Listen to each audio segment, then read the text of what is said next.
For some reason, I feel like this video is about to get me into very deep trouble, but let's honestly talk about The Last of Us Part 2. It's now been about 2 years since the game initially came out, and when it first released, I got a copy of it early, I beat it, and I did an extremely deep dive video discussing the goods, the bads, and the ugly, talking about the plot points, why I hate Abby, and sort of the greater context of the death of Joel. And that video went extremely viral. I have racked up millions and millions of views talking about The Last of Us Part 2, but after that initial coverage, I put the game down incredibly hard. I dropped it. Honestly, even though I love The Last of Us Part 1 so much, and Last of Us Part 2 honestly has so much better gameplay, I was very put off by what happened to some of those characters, and it took me a while to go back. Well, this month, I decided to play through it just randomly. I picked up the controller, I started playing through it, and I decided maybe I should get the Platinum Trophy. Let's read every note, every collectible, every aspect of this interesting new chapter of the universe, and see if I was wrong. Should I have hated it? Should I have loved it more? And what is it like playing this game in 2022? Let's discuss that. What's up gamers, DreamcastGuy here. Hi, hope you're having a great day. If you could give this video a like and subscribe if you haven't already. Now let's start things off by just talking generally about my thoughts originally. When I first played the game, I definitely loved a lot of the aspects of it, but the biggest problem is the fact that the whole dual protagonists. I think we can objectively agree that The Last of Us Part 2, from a technical standpoint, it's an utter masterpiece. It's still got graphics better than some PlayStation 5 games, and yet it easily runs on a PlayStation 4 Pro. Also, the fact that, honestly, the details of the gameplay, the fact that killing one enemy will sometimes make it so other people will cry out their name, that shock and awe style of combat, upgrading your weapons bit by finding scrounged supplies. There's a lot of mechanics in The Last of Us Part 2 that easily, I can say, vastly surpass the original. My biggest problem has always been with the death of Joel. Now, replaying this game again multiple times and getting all the optional dialogues and special hidden collectibles and stuff like that, you discover that there's definitely a bigger story they're trying to tell here, but I still don't feel like it perfectly landed. Now, I want to talk about this beginning with, obviously, the death of Joel, because I do feel like 99% of the hate that this game gets comes down to that aspect. A few months before The Last of Us Part 2 originally came out, there was this giant leak on the internet that posted a bunch of random, out-of-context cutscenes from The Last of Us Part 2, and one of them was the death of Joel. Now, honestly, I do feel like this created a ton of negative press because we didn't have the grander context. We didn't have the emotional baggage. We didn't know everything about Abby. But even after having played this so much, I guess the biggest question that people ask is, did Joel deserve it? The strangest aspect of The Last of Us Part 2 to me is that it feels like it spends so much time trying to explain why they murdered Joel. Like, you see so many different cutscenes and conversations from Abby's point of view, because the game is dissected in half, with half of it being Abby and half of it being Ellie. But my problem is that I still feel like even though Joel definitely did deserve to die, I still don't feel like playing as Abby was the correct decision. Now, what I mean by that is that while playing through The Last of Us Part 1, we see a lot of the conflicted nature of Joel as a hero. Obviously, the guy murders a lot of people, and some of them objectively definitely don't deserve it. Some of those are other just scavengers and survivors probably trying to make it now that the apocalypse has happened. But Last of Us Part 2 feels like it goes a step further than that because it almost portrays him as a villain. They almost sort of rewrite history to act like all the good deeds that Joel has done don't mount up more than the sins of his past. Now, I am never going to expect that Joel was going to live to the ripe old age of 80 and die in his sleep. You know, I did not expect that he was going to live forever. I actually fully, before they even showed us a drop of details about The Last of Us Part 2, I fully expected that he was going to die, simply because he is a violent creature. danger. Violent people typically die violent deaths. I kind of expected Tommy to also bite the dust, which is obviously Joel's brother. My problem is that so much of Last of Us Part 2 feels like it wants you to hate Joel, but then it's intermixed with some of the best parenting scenes we've ever seen in any video game. Now, let's be clear, I'm definitely a little bit biased. I had a rough childhood. I pretty much only had one parent. One parent sort of abandoned me as a kid. So seeing really good parents in video games, it definitely tugs my heartstrings. So the fact that inside The Last of Us Part 2, we see Joel trying so hard to be truly the best dad ever, defending Ellie when there's homophobic people saying crappy stuff to her, taking her on a giant surprise trip to this museum and doing this great space launch simulation thing. Joel not only is a great dad, he is a hard-working dad. He wants to make sure that Ellie has the best entire life that he possibly can, and the man has his brains literally bashed out. As I was going back through this in a slow, methodical fashion, trying to find all 250 of the collectibles or whatever, and yes, I managed to track them all down, I took a lot of time to really kind of explore just the general environments. There is this very deep sense of chaotic evil that I feel like they tried to establish. Times where you just find random dead bodies with their guts ripped out and a couple barefoot, bloody footprints leading away, showing the fact that not only is death common in this universe, I feel like what they managed to do most is they showed that The Last of Us is not a finished apocalypse. Like, things have died, the zombies have risen up, society has fallen, but I feel like humans are not dead yet. There is still this sprinkle of hope.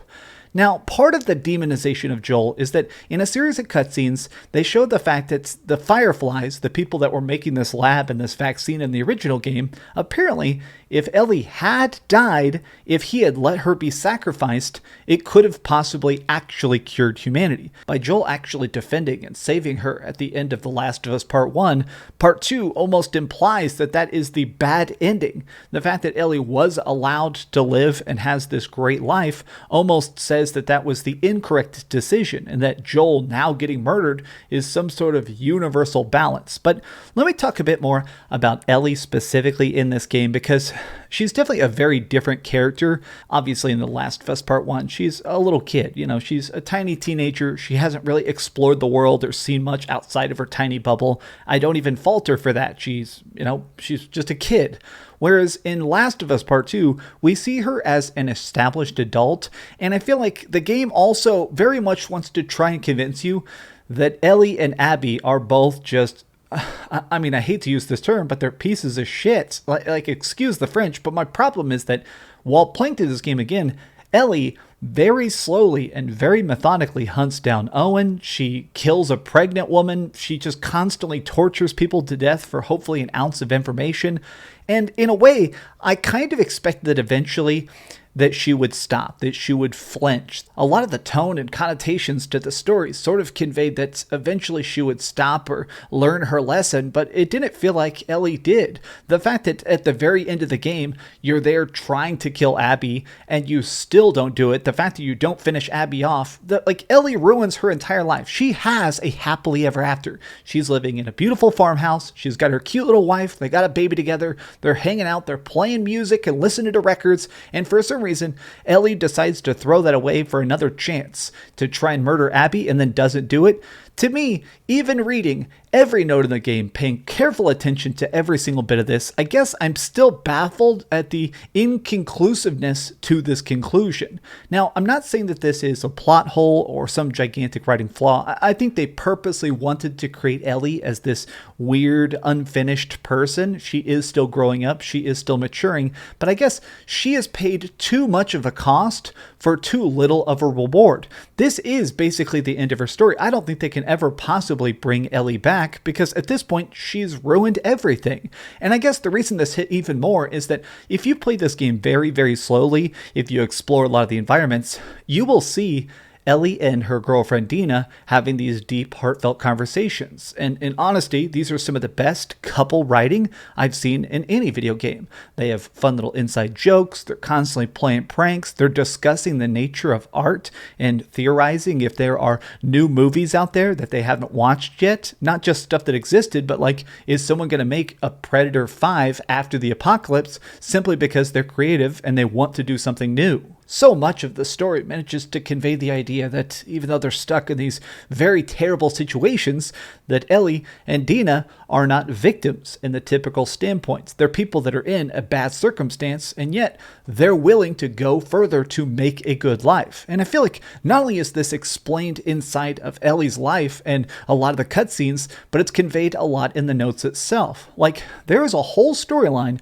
completely in text documents that you just find. There's like this whole chapter of the game, or actually a couple chapters, where you're going through this big burnt out neighborhood and you find all these stories of a guy named Boris, who is a championship bow shooter, and he ends up becoming the hero of his neighborhood after the emergence day. Once these zombies start wandering around, he seems to be the only guy who can carefully and silently take them down. You manage to find his trophies that show his accolades when he was alive. You see drawings from his kid celebrating how great of a dad Boris was, and also how many lives he manages to save. And then in the end, one of the last notes you find is from Boris himself being infected. He's been bit by the zombies, and instead of just dying in some shed somewhere or ending his own life, he goes off to fight these evil military people that are rolling in and threatening his neighborhood. He does a suicide mission in order to stop them. It is a brilliant piece of storytelling, and once again, this feels like the best storyline that shows the difference between giving up,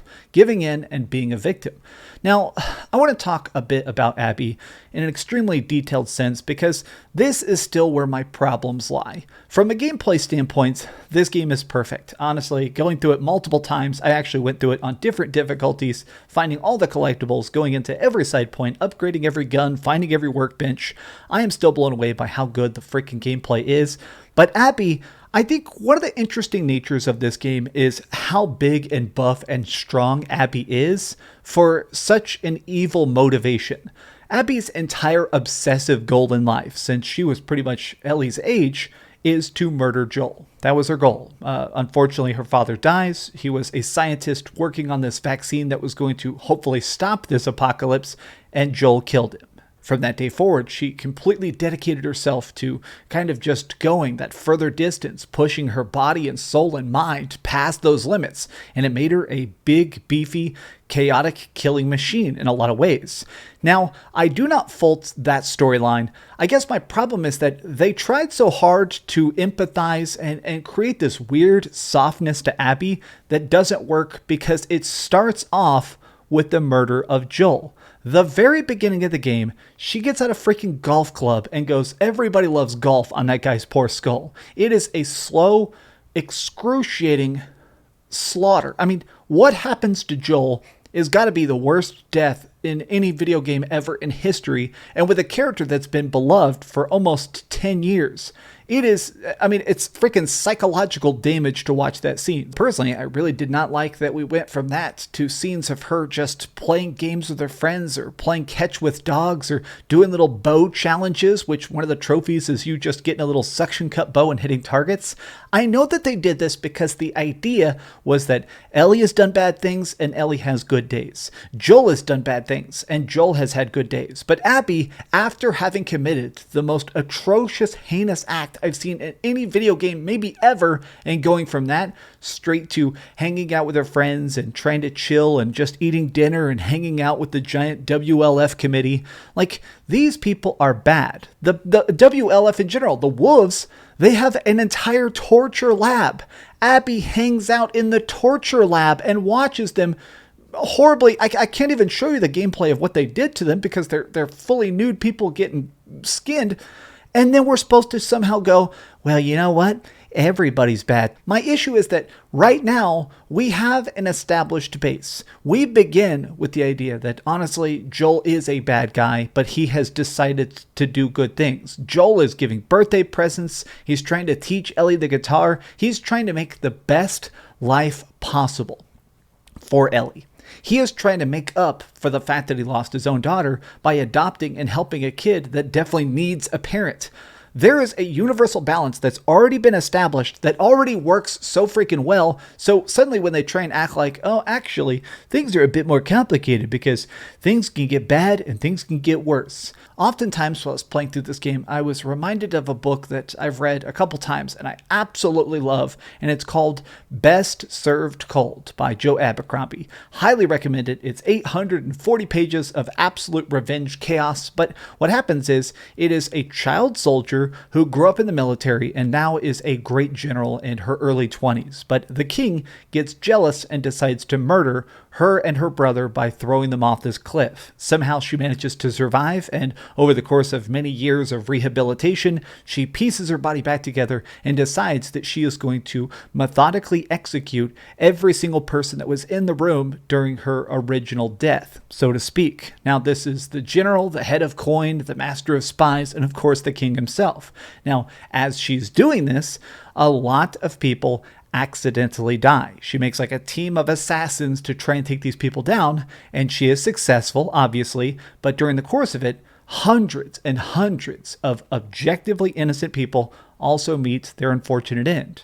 Now, obviously, at the end of the book, the lesson is the fact that revenge has a much higher cost than anybody can ever imagine. Trying to just do the wrong thing in the right way has a lot of costs. But while reading that book again and preparing this video, it kind of made me reflect upon the idea that Last of Us Part 2, it sort of ruins the magic of Ellie. It taints a lot of the reflective love of Joel, and it completely makes me hate Abby with all of my soul. The gameplay in this game is perfect. The graphics in this game, in my opinion, are perfect. This hyper-realism, these times where you're in a subway tunnel and there's a bunch of clickers coming from one direction and a couple random dudes trying to hunt you from the other direction, humans, and you have to try and find a way to get these two groups to kill each other so you can sneak away safely. When you're sneaking through the woods and a bunch of cultists called the Scars are trying to find you and break your limbs and gut you, and you want to do the most deadly game of hide and seek. Moments like that are incredibly effective at establishing the world, that sense of survival, and the fact that after you see the beauty of Jackson, the fact that Ellie does have a home, she has a safe spot, but she's decided to leave that again in this fruitless quest of revenge. If anything, I feel like I'm more conflicted about The Last of Us Part 2 than I was back in the day. The gameplay is better than I thought, the story is deeper than I thought, but it also has more jagged edges to this writing than I ever could have imagined. This game is just so many highs and so many lows. Romantic, cute couples sharing a doobie and talking about Crash Bandicoot, whiplashed with horrific savage sacrifices, so many different tones and functions and features, and at the end of the day, I feel like this game would probably have been better if it was shorter. If we did not have Abby's entire campaign, if this was a bit more paper thin at times, if we had less context, I feel like the story would have stood out more as Ellie's personal growth. I don't know. Going all the different directions at once, it feels like they wanted to try and make 5 different ideas, 5 different games, all shoved on top of Neil Druckmann's pretentious boy ponytail, whatever they call it, man bun. I don't hate this game. I don't think I ever truly hated this game. But going through it again, I wish that we had The Last of Us Part 1's story inside of the gameplay of The Last of Us Part 2. That would be the best game ever, and it's never going to exist. There's currently a bunch of rumors that we're going to get some sort of Last of Us Part 2 director's cut, and I have a strong inkling that when that comes out, it's just going to end up being somehow even more crazy gameplay with Abby. It's going to be even more Abby segments and still not a conclusive conclusion. But what do you think? These are just some off-the-cuff thoughts because honestly, I've been playing through the games. They're great. I'm probably still going to platinum it, but I need a break. The very last trophy I need is maxing out all the skill trees.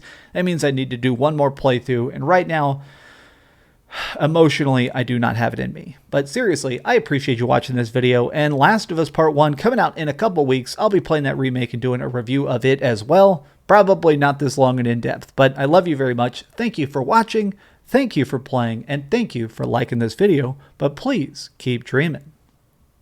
My gosh, it is a million degrees. I almost switched shirts. This took like an hour to film. I almost switched shirts. These spotlights are melting me. Thanks so much for watching that video. If you want to see something else, you can always click this link to see what I put up last, or, subscribe and see what's coming up next. Also, I promise that whatever I do, it'll try not to suck.